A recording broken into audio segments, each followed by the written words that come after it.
কসম ওয়াদা করে বলছি, শহীদ জিয়ার বিএনপিকে দিল্লির দাস হতে দিব না।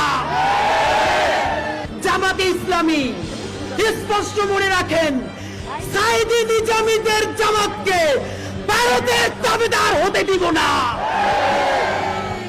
এনসিপির ভাইয়েরা মনে রাখো, শত শত জুলাইয়ের রক্তের মধ্য দিয়ে নেতা হইছো তোমরা।